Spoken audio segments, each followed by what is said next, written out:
Bonjour fidèles amis de la chaîne Brico Bois Loisirs et bienvenue aux abonnés, mais aussi à celles et ceux qui passent par hasard ou par simple curiosité. Nous nous retrouvons pour une vidéo consacrée à la réalisation d'un nouveau projet. Depuis peu, je dispose d'un dévidoir mural pour mon tuyau d'air comprimé. Et il m'est venu à l'idée de créer un support mural orientable. Je vous partage donc sa réalisation au sein de l'atelier. Comme d'habitude, si cette vidéo vous a plu, un petit pouce vers le haut ne sera pas de refus, et pour suivre la chaîne de BBL, abonnez-vous. Bon visionnage.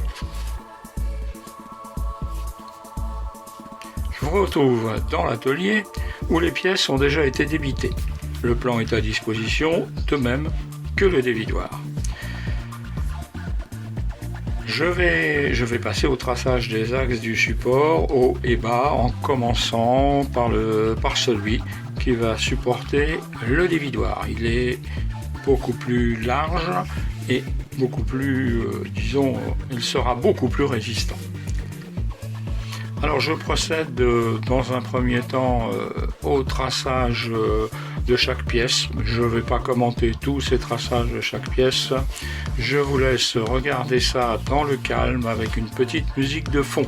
On se retrouvera dans quelques instants pour commenter d'autres particularités.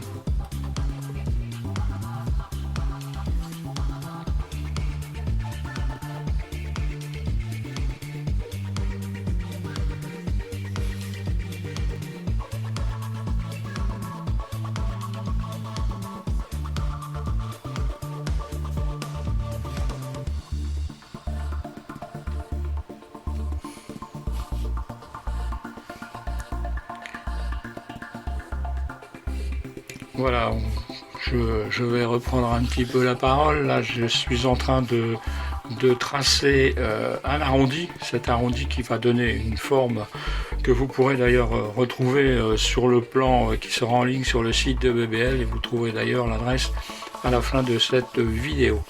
Donc un arc de cercle, un demi-arc de cercle, de façon à faire un arrondi pour que ce soit, je vous le répète, plus esthétique. Là, je procède au traçage du trou central en vous rappelant simplement que je vais donc tracer un trou de 25 mm.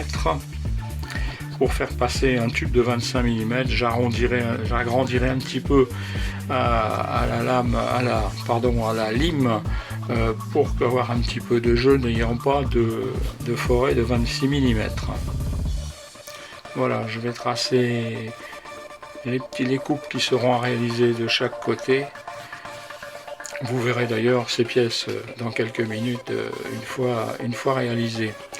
Donc je poursuis sur chaque pièce, je repère les parties qui seront à débiter et on se retrouve dans quelques instants.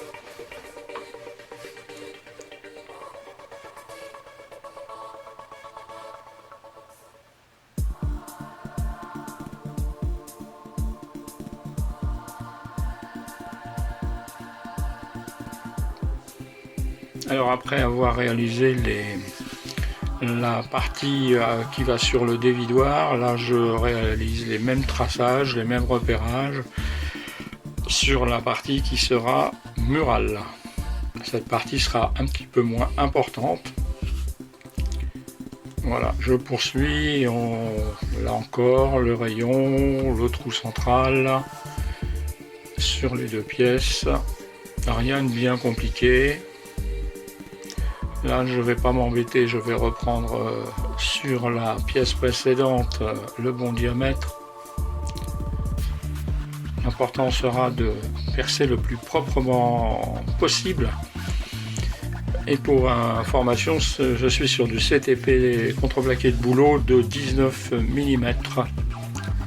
Alors, pour une fois n'est pas coutume, ce n'est pas de la récupération cette fois-ci.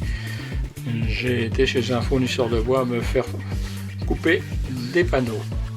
Alors vous l'avez déjà vu dans une précédente vidéo, voici donc la scie à ruban chez Patch. Donc c'est vraiment là la première utilisation sur un projet de cette machine. Donc je vais tatillonner un petit peu. Ça va pas toujours très droit, mais bon, ça va se rectifier après bien évidemment. Voilà, donc je vais procéder tranquillement aux découpes de chaque côté, de façon à me retrouver avec la forme bien adaptée. Voilà, alors il faut s'y faire un petit peu. J'avais jamais utilisé ce genre de machine jusqu'à présent, donc voilà, il faut bien sûr un jour débuter. Voilà, je ne vais pas commenter plus longtemps, les images parlent d'elles-mêmes. On se retrouve en quelques petites minutes pour la suite.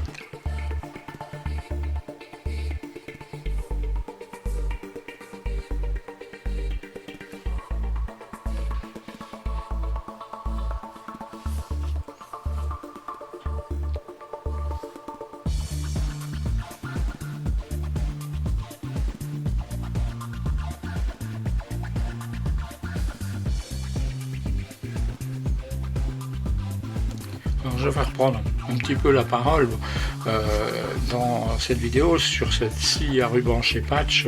Je vous avais montré que j'avais passé quand même pas mal de temps sur les réglages. Alors je dois dire que j'en suis quand même assez satisfait parce que vous voyez, bon là ça va déjà beaucoup mieux, le rythme est meilleur, la main commence à se faire, mais ma lame est vraiment très bonne pour ce genre d'exercice.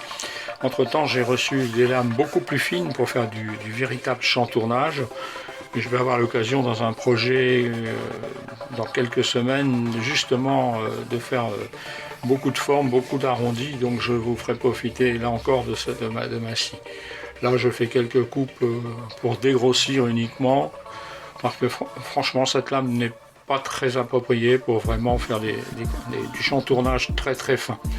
Voilà.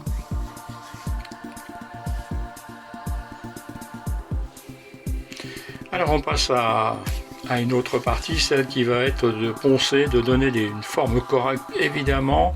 Je vais vérifier si mon plateau est bien horizontal, il l'était précédemment, mais bon, tout peut se dérégler. Hein. Alors je vais commencer à faire mes arrondis pour qu'ils soient le plus propre possible.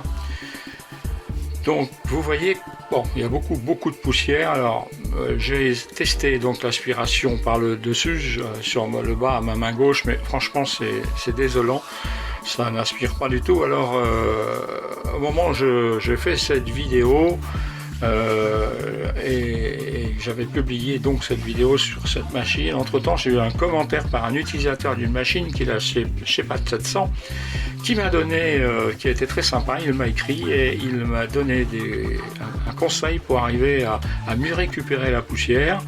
Alors c'est ce que je vais faire. Il m'a gentiment envoyé la photo de sa petite bidouille, mais qui m'a l'air très efficace. Donc moi de mon côté, je pense que très rapidement je vais faire en sorte de régler ce problème d'aspiration. Je vais regarder ça de plus près, parce que même si là j'ai le masque, tout ce qu'il faut, ça m'a mis pas mal de poussière dans l'atelier. Voilà.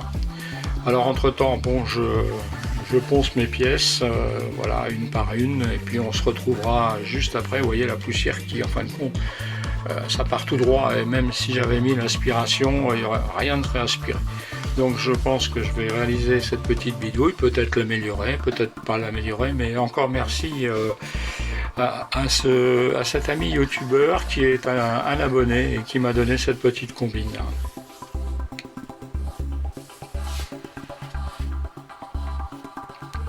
Voilà, on revient de l'autre côté de l'atelier. Là c'est beaucoup plus sain, beaucoup moins de poussière. Toujours le petit appareil magique, le petit outil magique de grande surface de bricolage, et je le répète encore, à 4 €, qui permet de donner un petit coup de ponçage rapide sur toutes les pièces de bois. Donc je vais passer maintenant, après avoir fait un essai, au perçage. Alors je vous ai dit tout à l'heure, diamètre 26, oui c'est ce qu'il faudra obtenir. Mais vous voyez, quand j'essaye de passer en ayant percé avec du 25, avec cette fraise, écoutez, ça sert. Donc je finirai avec une râpe demi-ronde et puis un peu de papier de verre, de façon à rendre les choses beaucoup plus simples. Alors j'ai gagné un petit peu de temps dans la vidéo, je ne vous ai pas montré tout le perçage, je vais vous en montrer un petit bout quand même, mais voilà, une fois que c'est percé et bien fait, ça fonctionne. Voilà, et surtout il y a eu le petit coup de lime. Voilà, je me suis remis sur mon autre établi et là je vais procéder avec le forêt qu'on appelle souvent des forêts Forstner. Alors ce ne sont pas des Forstner parce que ces forêts sont vraiment très beaux, très professionnels, mais ils sont très chers. Et pour BBL, pas vraiment l'intérêt. Ces mèches-là vont relativement bien pour ce que j'ai à en faire. Voilà. Donc j'ai bloqué ma pièce afin qu'elle ne bouge pas et voilà, c'est percé. Je vais donc redonner un petit coup de lime à bois de façon à ce que tout ça, ça fonctionne. Voilà donc maintenant les pièces, les deux pièces, alors elles ne sont pas encore fixées, on va passer au collage et au vissage. Voilà ce que ça donne. Donc ça c'est la partie du dévidoir, beaucoup plus grande pour tenir le bloc du dévidoir. Là encore je repère les endroits, enfin l'emplacement des pièces hautes et basses, de façon à en tracer l'axe, afin de réaliser des perçages. Voilà, alors je ne le fais pas au trusquin, je le fais au doigt. J'ai vu beaucoup de bricoleurs faire ça, mais en fin de compte ça va relativement bien. Vous faites la même chose, vous vous calez au milieu et vous glissez en tenant votre crayon sur la moitié de la partie qui est tracée. Là c'est donc l'autre pièce, celle qui va aller sur le mur. Même chose, même procédé de traçage. Je crois qu'il n'y a pas. C'est vraiment très simple. Ça ne demande pas une précision au dixième ni au millimètre. Ce n'est pas une œuvre d'art. C'est plutôt un appareil, un support très utile. Enfin, qui va venir très utile. Voilà, repérage des trous. Et puis ensuite, eh bien, perçage. Et pour que ça soit plus simplement, le plus proprement possible, on va aussi fraiser. Voilà, déjà on passe au fraisage et puis on va se retrouver dans quelques instants. Je vous laisse regarder, vous savez déjà faire tout ça.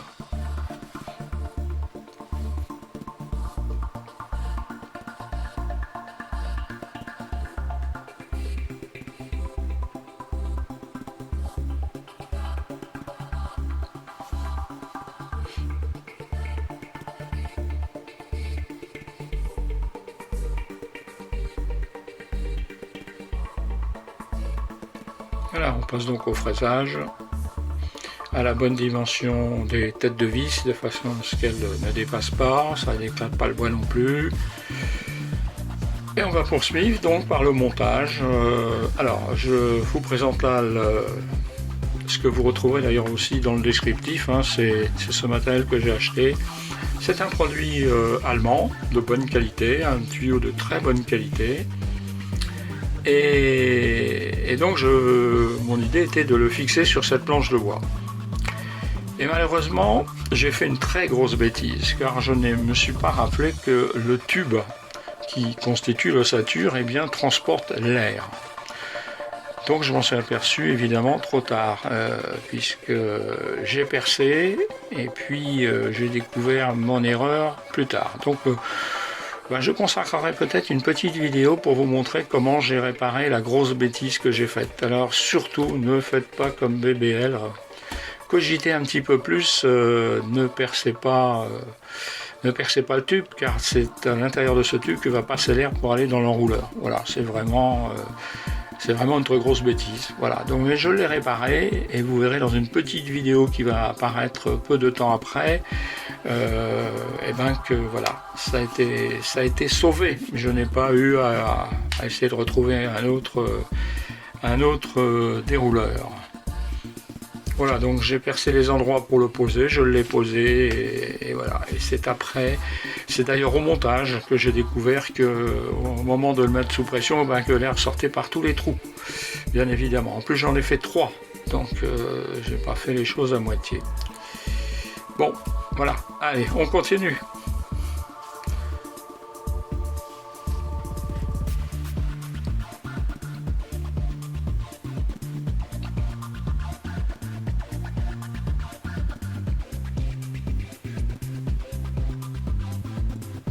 Alors je vous rappelle que dans la description vous retrouverez les liens vers ce matériel et l'adresse pour retrouver le plan sur le site internet de Brico Bois Loisirs. Les plans sont toujours d'ailleurs gratuits.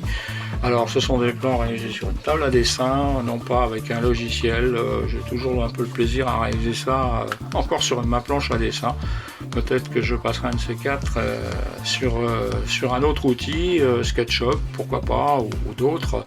Je vois que beaucoup de monde, beaucoup de bricoleurs vont aussi sur SketchUp. Je vais peut-être faire un peu comme tout le monde, m'y mettre. Alors j'ai posé mes vis, ça me sert un petit peu de marquage. Voilà, ça a mis la pièce en place.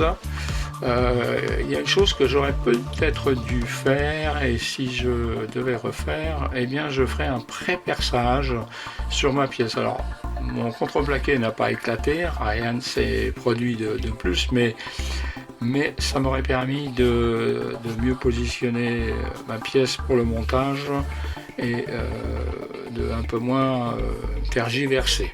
Voilà.